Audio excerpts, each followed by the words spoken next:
अल्हम्दुलिल्लाह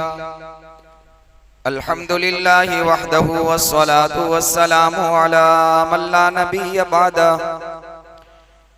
अम्मा बअदु फ़अऊज़ु बिल्लाहि मिनश शैतानिर रजीम बिस्मिल्लाहिर रहमानिर रहीम व इन्नका लअला खुलुक़िन अज़ीम वअन जाबिरिन रज़ियल्लाहु तआला अन्हु अन्ना नबिय्य सल्लल्लाहु अलैहि वसल्लम क़ाल इन्नल्लाह बअसनी लिमकारिमिल अखलाक व कमालि महासिनिल अफ़आल औ कमा क़ाल रसूलुल्लाहि सल्लल्लाहु अलैहि वसल्लम।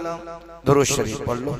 या रब्बी सल्ली व सल्लिम दाइमन अबदा अला हबीबिका खैरिल खल्क़ि कुल्लिहिम। काबिल एहतराम हज़रात, सामीन किराम, बुजुर्गों, अजीज़ों, दीनी भाइयों, हमारी बात ये चल रही थी कि इस दुनिया में अगर इंसानियत की हिफाजत करनी है और इंसानियत को बाकी रखना है तो अच्छे अखलाक इस दुनिया के अंदर वजूद में आना, पैदा होना और इंसानियत की जिंदगियों में आना जरूरी है। और अच्छे अखलाक का नमूना दुनिया में मुहम्मदुर रसूलुल्लाह सल्लल्लाहु अलैहि वसल्लम से बेहतर, अफजल, आला, बुलंद और बाला, कामिल और मुकम्मल दुनिया में कोई पेश करके न गया है, न कयामत तक कोई पेश कर सकता है। अखलाक की आखिरी हद अगर कोई हो सकती है तो वहां पहुंचने वाली जात मोहम्मद सल्लल्लाहु अलैहि व आलिहि वसल्लम ही की है।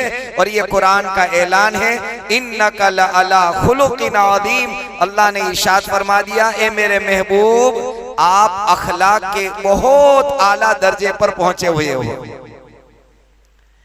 और बात यहां तक पहुंची थी कि इसी अखलाक को देख करके सैयदा खदीजा ताहिरा तय्यबा रज़ी अल्लाहु ताला अन्हा ने आपको निकाह का पैगाम दिया। आपका निकाह हुआ, 40 साल जिंदगी के गुजारे और जब आप पर पहली वही उतरी तो आपको तसल्ली देने में सैयदा खदीजतुल कुबरा रज़ी अल्लाहु ताला अन्हा ने 6 बातें इरशाद फरमाई। उनमें एक बात पिछली मजलिस में अर्ज कर दी थी कि आप रिश्ते को जोड़ने वाले हैं, टूटे हुए दिलों को आप जोड़ने वाले थे और आपने जोड़कर बताया। उसमें मैंने ज़ैद बिन हारिसा रज़ी अल्लाहु ताला अन्हु का वाक़या सुनाया था।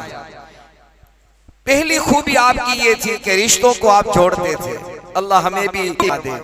आज रिश्ते नाते टूटे हुए हैं। और अजीब बात ये है कि हमको जरूरत पड़ती है तो हम सुलह के लिए जाते हैं। घर में शादी का मौका आया, हालांकि ये शादी ब्याह के लिए रिश्ते नाते जोड़ने का हुक्म नहीं है, ये तो जिंदगी के हर लम्हा में है ये।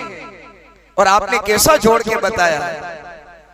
गुलाम थे हजरत ज़ैद, ऐसे अखलाक बताए कि हजरत ज़ैद रज़ी अल्लाह, उस जमाने में गुलामी से आजाद होना बहुत ऊंची बात थी और बड़े पापड़ बेलने पड़ते थे। गुलामी में से आजाद होना आसान नहीं था उस जमाने में। यही तो वजह थी कि अगरचे ये बात पिछली मजलिस से ताल्लुक रखती है कि बातों में बात याद आ गई तो अर्ज कर देता हूँ। इसी वजह से हजरत बिलाल हबशी रज़ी अल्लाह ताला अन्हु गुलाम थे। अल्लाह के नबी अलैहिस्सलातु वस्सलाम आपकी तकलीफ को देख नहीं पा रहे थे कि आपको घसीटा जा रहा है, गरम रेत पर सुलाया जा रहा है, लेकिन आपने इतनी उस वक्त इस्तिताअत नहीं थी कि इतनी रकम देकर इनको आजाद कराए।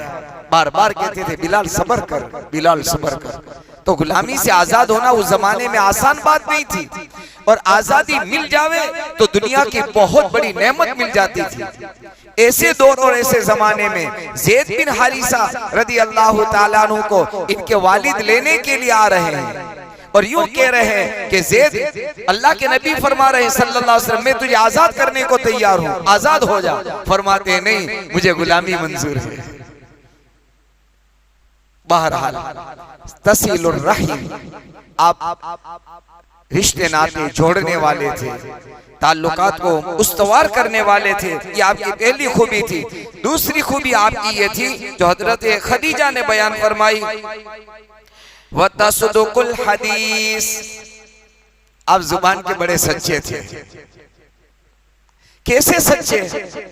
सारे जजीरतुल अरब में अगर कोई यूं पूछता था सच बोलने वाला कौन, तो सब एक जुबान होकर यूं कहते थे अब्दुल्लाह के लखते जिगर, आमीना के नूरे नजर, इमामुल अंबिया मोहम्मद रसूलुल्लाह है। सब ये बहुत मुश्किल बात है, याद रखना। कोई ना कोई किसी से विरोध करने वाला होता है। अगर 500 आदमी एक तरफ हो तो 5 आदमी उनके खिलाफ होंगे, कि आपको दुनिया में मिलेगा। लेकिन अल्लाह के नबी अलैहिस्सलातु वस्सलाम की जुबान की सच्चाई के बारे में सारा जज़ीरतुल अरब एक जुबान था। लिहाजा जब अल्लाह सुब्हानहू व तआला ने पहली वही इक़रा के बाद, इक़रा बिस्मि रब्बिकल लज़ी 5 आयतें उतरी, आपको नबूवत मिल गई। उसके एक जमाने के बाद अल्लाह ने 2 आयतें उतारी, वारिदानिल मुशरिकीन पहली आयतें उतारी, और दूसरा ये फरमाया फस्दा बिमा तुमर वारिदानिल मुशरिकीन। दूसरी आयत अल्लाह ने उतारी व अंदिर अशीरतकल अक़रबीन। ए मेरे महबूब, अब करीब वालों को आप डराते रहो, करीब वालों को मेरी तौहीद और आपकी रिसालत की बात पहुंचा दो। ये 2 आयतें उतरी तो अल्लाह के नबी अलैहिस्सलातु वस्सलाम सफा की पहाड़ी पर चढ़े, जो सफा मरवा कहते हैं, चूंकि काबतुल्लाह से करीब है। सफा की पहाड़ी पर चढ़कर आपने फिजा में, हवा में कपड़ा लहराया।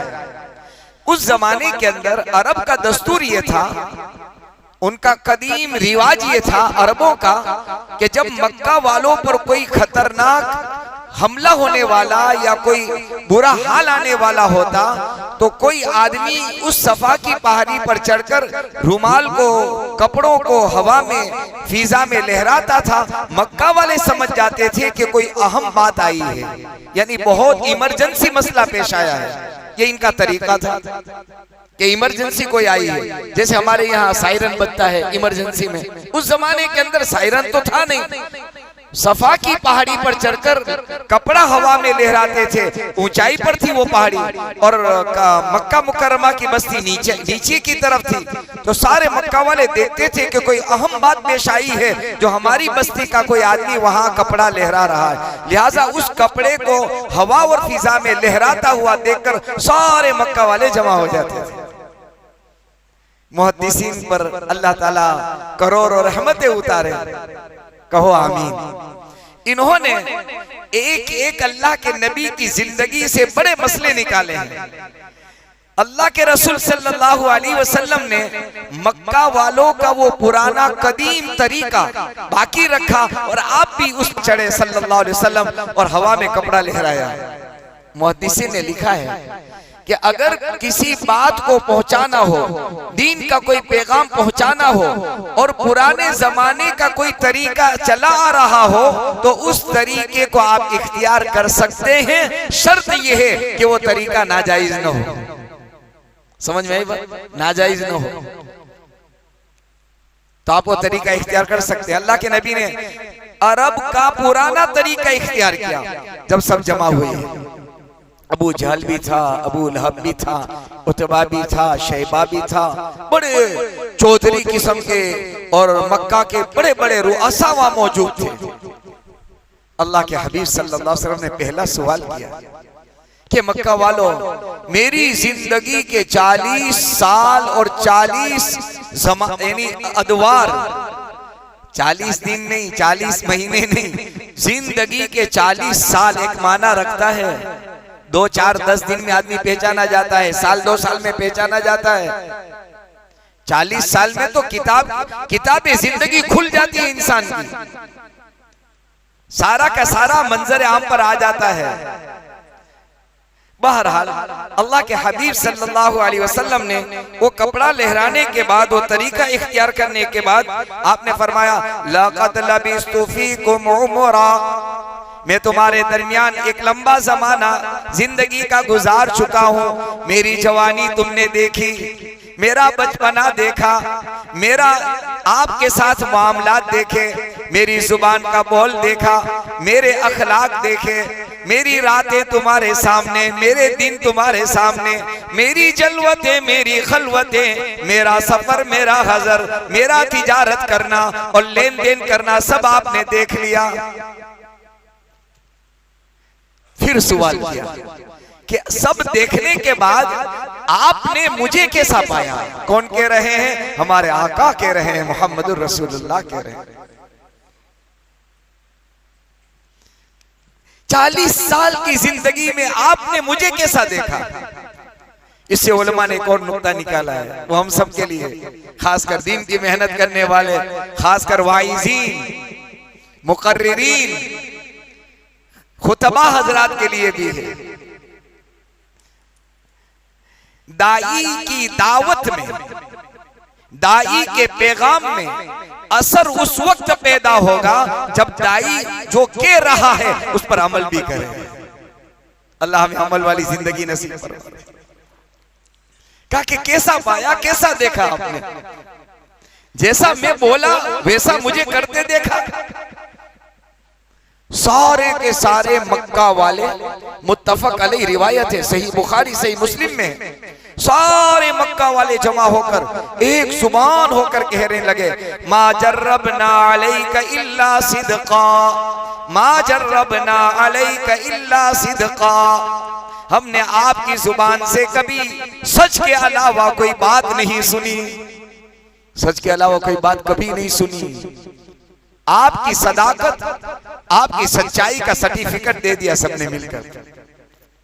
अब आपने जब अपनी सच्चाई का एतराफ करवा लिया, इकरार करवा लिया, पावर करवा लिया, मुअतरिफ कर दिया उसको, और कहने पर यूं कहे मजबूर कर दिया, तो आपने फरमाया मैं एक अल्लाह की तौहीद और अपनी रिसालत की दावत दे रहा हूं। अल्लाह ने मुझे अपना आखिरी नबी बनाकर भेजा है। बस ये सुनना था और ये कहना था कि आग भड़कने लगी। लोग आपको सच के जुबिल्ला झूठा कहने लगे। आपकी अमानत की गवाही देने वाले नऊजुबिल्ला आपको साहिर, मजनून, दीवाना, पागल, नऊजुबिल्लाहि मिन ज़ालिक, अलयाजुबिल्लाह सुम्मा अलयाजुबिल्लाह। हद ये हो गई जब आपने अपनी सच्चाई पेश की तो अबू लहब ने क्या कहा? तब्बन लका अलिहादा जमातना, तब्बन लका या मोहम्मद अलिहादा जमातना। ये जुमला अबू लहब कह रहा है। किसे कह रहा है? अपने भतीजे से कह रहा है, तेरा नाश हो, तेरे हाथ टूट जाए ए मोहम्मद, इस काम के लिए, इस वजह से तूने जमा किया था। तब्बन लक या मोहम्मद अलिहादा जमातना। ये बहुत भारी जुमला था। नबी करीम सल्लल्लाहु अलैहि वसल्लम तन्हे तन्हा, बाप का साया पैदा होने से पहले उठ चुका है। चंद सालों में माँ दुनिया से रुखसत हो चुकी है। चंद ही साल गुजरे थे, अबू आपके दादा भी चले गए और चचा जो आपके गमख्वार थे, बस उसका साया बाकी है। तीन तीन बड़े साए, दादा गए, वालिद गए, माँ चली गई, और फिर चूंकि चचा पर भतीजे का बड़ा सहारा होता है। जब बाप चला जाता है तो एक सहारा होता है कि चचा ख्याल करते हैं। अब चचा ये कह रहा है तेरे हाथ टूटे नऊजुबिल्लाह। अल्लाह को ये जुमला बहुत ज्यादा नापसंद हुआ, इंतहाई अल्लाह ताला को गुस्सा आया, और अल्लाह ने कुरान में अबू लहब की यानी मजम्मत और बुराई, बल्कि अबू लहब पर अल्लाह ने अपना इताब, अपना गुस्सा उतारा। अबू लहब यूं कह रहा है अपनी जुबान से कि मोहम्मद तेरा नाश हो, तेरे हाथ टूटे, इसलिए जमा किया था। तो उलमा ने लिखा है अल्लाह वही उतारते, अपना पैगाम उतारते और यूं फरमाते, ए मोहम्मद, ए मेरे नबी, अबू लहब यूं कह रहा है, उसके जवाब में तुम यूं कहो, कुल आप कहो, यूं कहते अल्लाह। लेकिन अल्लाह ने अपने हबीब को किनारे कर दिया, कहा ए मेरे महबूब, आप तो मेरे हैं, लौला कलमा खलक़तुल अफ़लाक, ए मेरे हबीब अगर आपको पैदा करना मकसूद न होता तो न जमीन बनती, न आसमान की छत होती, न चांद और सूरज निकलते, न सैयारे होते। शजर हजर दुनिया में जो कुछ नक्शे नजर आ रहे हैं ये सदका है मुहम्मदुर रसूलुल्लाह की जात का, बल्कि मेरे बुजुर्गों हमारा ईमान भी मेरे आका का सदका है सल्लल्लाहु अलैहि वसल्लम। कहां से जन्नत मिलती है, कहां जन्नत में मजे लेते, जन्नत तो नबी का सदका है। बहरहाल कहा कि मेरे हबीब अबू लहब तुम्हें यूं कह रहा है, अब तुम्हें की जरूरत है ईमान का खालिक और मालिक, मैं अल्लाह, मैं रब, मैं कायनात का मालिक, अनल मलिक मलिकुल मालिकुल मुल्क, मैं बादशाह बादशाहों का बादशाह, मैं अबू लहब को जवाब दूंगा। और अल्लाह ने कुरान में सूरत उतारी, तब्बत यदा अबी लहब व तब, अबू लहब के हाथ टूटे। अल्लाह ने डायरेक्ट अबू लहब को कह दिया। बहरहाल बात कुछ और तरफ जा रही है, बताना और अर्ज करना ये मकसूद है कि सैयदा ताहिरा खदीजतुल कुबरा रदी अल्लाह ताला अन्हा ने जब जो 6 बातें इरशाद फरमाई, उसमें दूसरी बात ये थी कि आप जुबान के सच्चे हैं, इसलिए सच्ची जुबान वाले को अल्लाह हलाक नहीं करता, बर्बाद नहीं करता, नामुराद नहीं करता, अल्लाह उसे बामुराद करता है। इसलिए पूरे मक्का में अल अमीन स्वादिक, अल अमीन स्वादिक ये आपका लक़ब था, अमानतदार और सच्चाई वाले। सच्चाई आपकी जिंदगी का निशान बन गया था।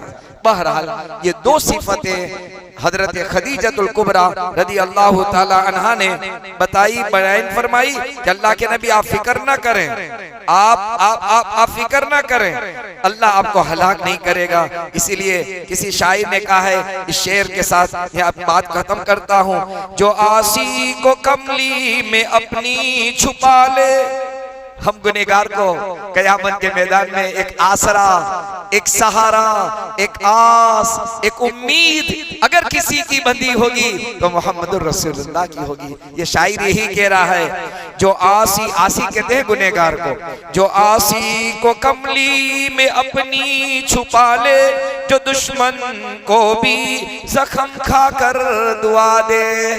ताइफ में आपने क्या कहा, पत्थर मारने वाले को कहा अल्लाह तुम्हें हिदायत दे दे, पत्थर खा रहे हैं और कह रहे अल्लाह तुम्हें हिदायत दे दे। जो आसी को कमली में अपनी छुपाए, जो दुश्मन को भी जख्म खाकर दुआ दे, उसे और क्या नाम देगा जमाना, आपका नाम क्या रखेगा जमाना, उसे और क्या नाम देगा जमाना, वो रहमत नहीं तो और क्या है, वो रहमतुल लिल आलमीन सल्लल्लाहु अलैहि वसल्लम है। अल्लाह ताला करोड़ों रहमतें आपकी रूह अक़दस पर अल्लाह ताला पूरी उम्मत की तरफ से नाजिल फरमाए। अल्लाह ताला आपके नक्शे कदम पर हम सबको चलने की तौफीक नसीब फरमाए। आमीन। व आखिरु दावाना अनिल हम्दुलिल्लाहि रब्बिल आलमीन।